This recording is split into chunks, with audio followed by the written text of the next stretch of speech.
ይኸውልህ ዛሬ ሙሂም የሆነ ነገር ነው የምነግርህ። ሰውን የምታማ ነበርክ እንበል በሐሜት በቃ ቀንደኛ ነበርክ እንበል እና ያንን ሐሜት ደግሞ ስታማ የነበረው በቃ ቢሱዑባ በቃ በመከራ ነበር ሰውን ስታማ የነበረው። እንደው ሰው የሚያሳማህ ፈልገህ ምናምን አላ ናንማ ምናምን ነገር ብለህ በግድ አላ እንደዛ ነገር የምታማ ነበርክ እንበል። ከዛ በኋላ ወደ አላህ ስትመለስ ለአላህ ብለህ ትተኸው ወደ አላህ ስትመለስ ስትተው ይህን ሐሜት ዙሪያ ሰውን ለማማት ናንማ የሚልህ ይበዛል።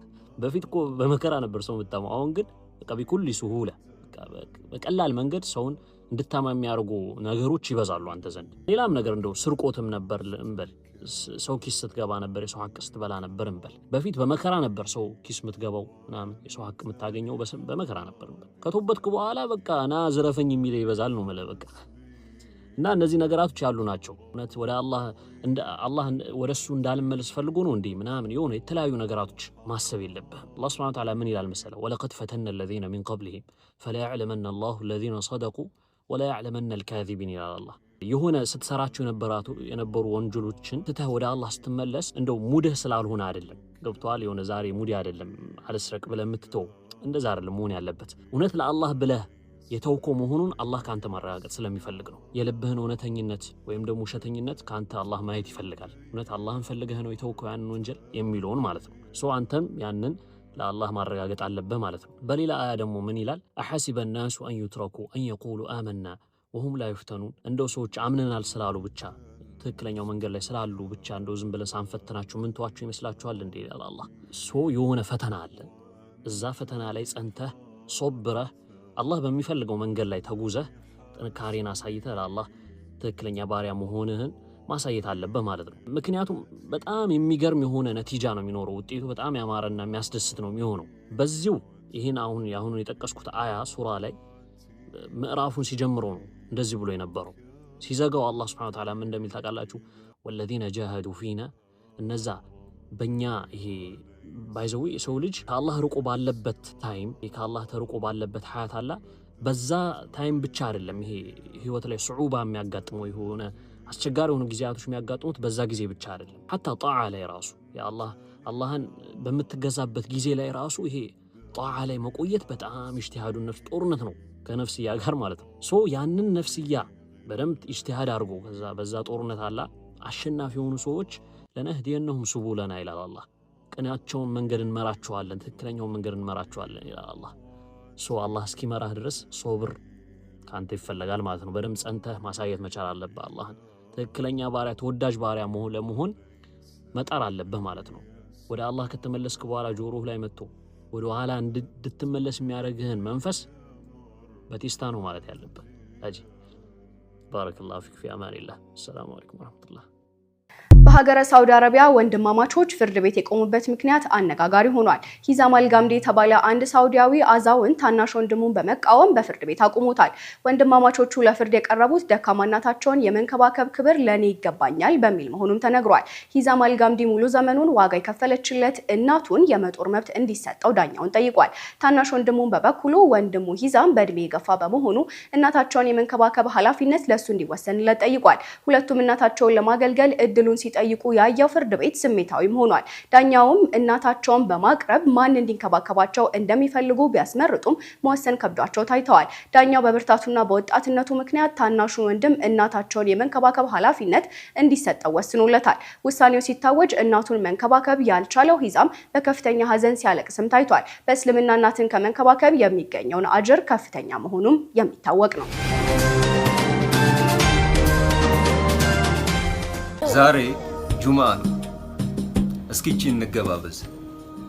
ነብዩ መሐመድ ሰለላሁ ዐለይሂ ወሰለም በአንድ ወቅት የሀገር አስተዳዳሪ በነበሩበት ዘመን አንድ ሽማግሌ የ24 ዓመት ጠብደል ልጃቸውን በክስ ነብዩ መሐመድ ሰለላሁ ዐለይሂ ወሰለም ፊት አቀረቡት። ይሄ ወልጄ ያሳደግኩት ልጄ እየደበደበ አላስኖራለኝ አሉ። ነብዩ መሐመድ ቀና ብለው አይተዋቸው ለመሆኑ ልጅህ ቁርአን ቀርቷል አሉት። አልቀራም ብለው መለሱ። ታዲያ ምን ልጄ ደበደበኝ ትላለህ?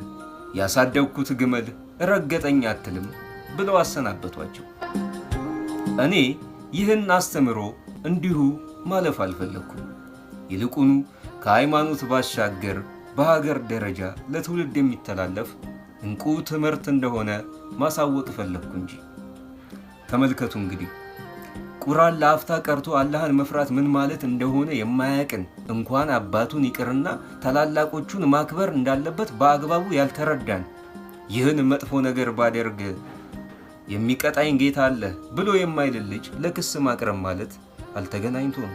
ከዚህ ባለፈ በሀገር ደረጃ እንመልከተው ብንል ግብረ ገብ ያልተማረን ትውልድ በሀገር ላይ ለሚያደርሰው ጥፋት ውድመት ተጠያቂ ማድረግ ፍየል ወዲህ ቅዝምዝም ወዲያ ብለን እንድንል ያደርገናል።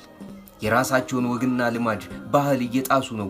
የራሳቸውን ሀገር ቅርስ መሰረተ ልማት እየመዘበሩ እያፈራረሱ ነው ብሎ የሀገሪቱ መንግስት ወጣቱን ፍርድ ቤት ቢያቆም የመሃል ዳኛው ግራ ቀኙን ተመልክተው መንግስት ወይ ግብረ ገብ አስተምራቸዋልን ብሎ ቢጠይቅ ምን መልስ ይገኛል?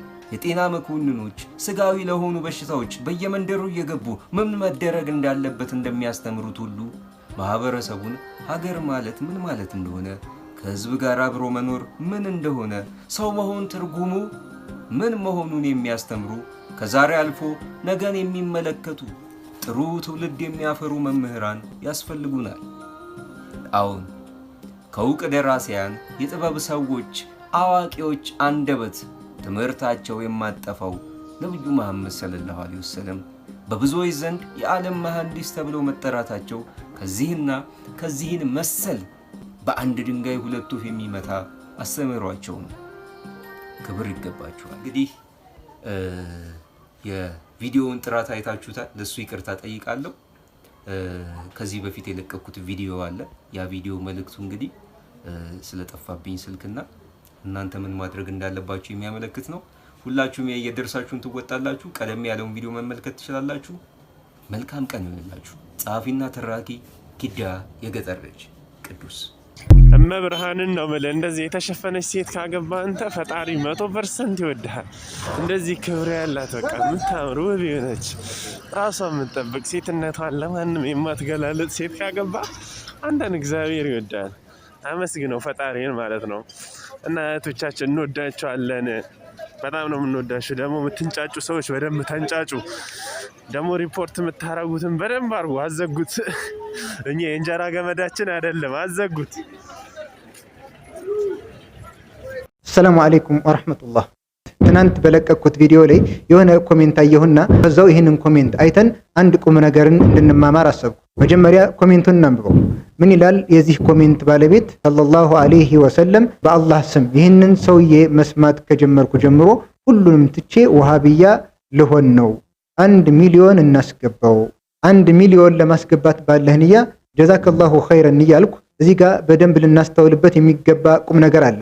እሱ ምንድነው? በሚዲያ ላይ በቻልነው አቅም ተውሂድን ለሰዎች ግልጽ በማድረግና ሱናን በማስተማር ላይ ያለን ወንድሞች እየተጣራን ያለው ወደ ወሃቢያ ወይም ደግሞ ወደ ሆነ ጀማዓ ወይም ደግሞ የሆነ አጥር ክልል ውስጥ እንድትገቡ ሳይሆን እየተጣራን ያለነው ወደ ትክክለኛው ኢስላም፣ እየተጣራን ያለነው ወደ ትክክለኛው አቂዳ።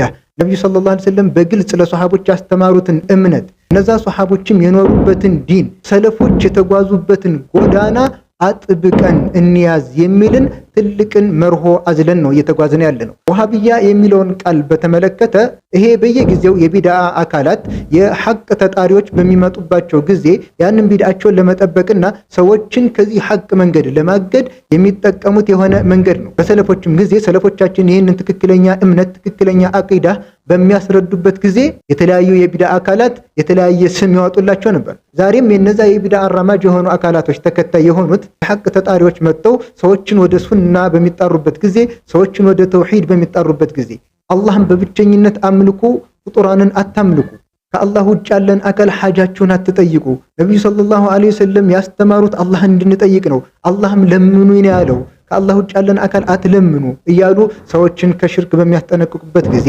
ከአላህና መልእክተኛው በፊት ማንንም ልናስቀድም አይገባም፣ ሼክ እንትና እንደዚህ ብሏል፣ ሼክ እንትና እንደዚህ ብሏል በሚሉ ንግግሮች ከሐቁ መንገድ ልንዘናጋ አይገባም እያሉ በሚጣሩበት ጊዜ እነዚህ አካላት የያዙት የጥመት አስተሳሰብ እንዳይነካባቸው ያላቸው አማራጭ ምንድነው? ይህንን መንገድ የሆነ ስም ሰጥተው ሰዎችን እንዲርቁ ማድረግ። ከዛ ምን ብለው ተጣሩ? ወሃቢያ። ወደ ማን አስጠግተው ነው? በእነሱ አስተሳሰብ ወደ ሼክ መሐመድ ኢብኑ አብዱል ወሃብ። ሼክ መሐመድ ኢብኑ አብዱል ወሃብ ደግሞ በሳቸው ወቅት ሽርክ በጣም የተንሰራፋበትና የጃሂልያ እምነት ተመልሶ የመጣበት ሰዎች ዛፍ የሚያመልኩበት ድንጋይ የሚያመልኩበት ጣዖት የሚገዙበት ወቅት ላይ የነበሩ ታላቅ ሼክ ናቸው። ከዛም በአላህ በመታገዝ ትክክለኛ የሆነውን የሰለፎችን ጎዳና ለሰዎች በግልጽ በማስተማር ሰዎችን በዳዕዋ መታገል ጀመሩ። ትክክለኛውን አቂዳ ትክክለኛውን እምነት በዳዕዋም በኪታብም ግልጽ አድርገው ማስተማር ጀመሩ። ወደዚህ ሼክ አስጠግተው ምን አሉ? ወሃቢያ አሉ ማለት ነው። ነገር ግን አሁንም ቆም ብላችሁ ከስሜት በጸዳ መልኩ ንጹህ አስተሳሰብን ሐቅን ፈልጋችሁ ነገሩን በደንብ ስታስተውሉት ወሃቢያ እየተባሉ ያሉ አካሎች ምን አይነት አካሄድን የሚሄዱት? ቁርአንን አጥብቀን እንድንይዝ ሐዲስን አጥብቀን እንድንይዝ ነብዩን ሰለላሁ ዐለይሂ ወሰለም እወዳለሁ ማለት ብቻ ሳይሆን ውዴታችንን በተግባር መግለጽ፣ ጺምን በማሳደግ ሱሪን በማሳጠር የተለያዩ ነብዩ ሰለላሁ ዐለይሂ ወሰለም የሰሩትን ስራ በመስራት ውዴታን በተግባር እንድንቀይር በማዘዝ አጠቃላይ ሁኔታቸው ነብዩ ሰለላሁ ዐለይሂ ወሰለም ያዘዙትን የሚታዘዙ የከለከሉትን የሚከለከሉ አላህ ያዘዛቸውን የሚታዘዙ የከለከላቸውን የሚከለከሉ እነዚህ አካላት ምን ተባሉ? ወሃቢያ። ነገሩን ስንመለከተው እንደዚህ ነው። ከዚህ ውጭ ያሉ ወሃቢያ እንዲህ ናቸው እንዲህ ያደርጋሉ እየተባለ እየሰማኑ ያደግንበት ወሬ አሁን የሚወራ ወሬ አለ። ውሸትና ምንም አይነት ተጨባጭ የሌለው ሰዎችን ከሐቅ መንገድ ለማገድ የተሰራ ሴራ ሆኖ ተገኝቷል። ስለዚህ አሁንም የሁላችንም ጥሪ አላህ Subhanahu Wa Ta'ala ባዘዘን ትእዛዝ ነብዩ ሰለላሁ ዐለይሂ ወሰለም ባዘዙን ትእዛዝ ላይ ቀጥ ማለት ነብዩ ሰለላሁ ዐለይሂ ወሰለም ባሰመሩልን ቀጥተኛ ጎዳና ላይ ሁላችንም እንጓዝ የሚል ጥሪ ነው የሚሆነው። ስለዚህ የዚህ ኮሜንት ባለቤት ማሰብ ያለብህ ወይም ማሰብ ያለብሽ ምንድነው? ይህ መንገድ በግልጽ ነብዩ ሰለላሁ ዐለይሂ ወሰለም የተጓዙበትና የተጣሩበት መንገድ መሆኑን አስበን ልንጓዝ ይገባል። ሰላም አለይኩም ወራህመቱላሂ ወበረካቱ።